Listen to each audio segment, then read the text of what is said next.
Japan के नाम पर झांसा। मोदी सरकार इन दिनों जापान के नाम पर माहौल बनाने में लगी है। सरकार ये प्रोपेगेंडा कर रही है कि भारतीय अर्थव्यवस्था जापान के बराबर हो गई है। आइए जरा इस प्रोपेगेंडा की हकीकत को समझते हैं। जापान की जीडीपी 4 ट्रिलियन डॉलर है, लेकिन उसे 10 करोड़ लोगों के बीच इस पैसे को बांटना है। और भारत की जीडीपी भी 4 ट्रिलियन डॉलर है, लेकिन भारत को ये पैसा 150 करोड़ लोगों के बीच बांटना है। अब आप बताएं, भारत जापान का मुकाबला कैसे कर सकता है? दूसरी बात ये कि भारत में प्रति व्यक्ति आय मात्र $2500 है, जबकि जापान की प्रति व्यक्ति आय $35,000 है। साफ है कि जापान का मुकाबला करने में भारतीय अर्थव्यवस्था को 100 साल लग जाएंगे। यहाँ ये बात भी याद रहे कि दुनिया की 194 बड़ी इकोनॉमी में भारत 143वें स्थान पर होता है, यानी कई अफ्रीकी देशों से भी पीछे। यहाँ एक और बात नोट करने की है। दरअसल भारतीय अर्थव्यवस्था बढ़ी नहीं है,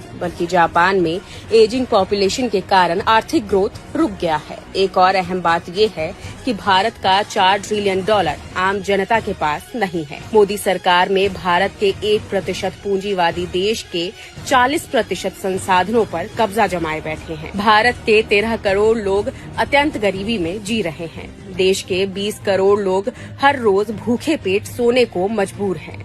45 करोड़ लोग बेरोजगार घरों में बैठे हैं। देश के 80 करोड़ लोग 5 किलो सरकारी राशन पर जीवन गुजारने पर मजबूर है। और मोदी भारत को जापान बनाने का झांसा दे रहे हैं। जापान के नाम पर झांसा। मोदी ने देशवासियों को बुरी तरह फांसा।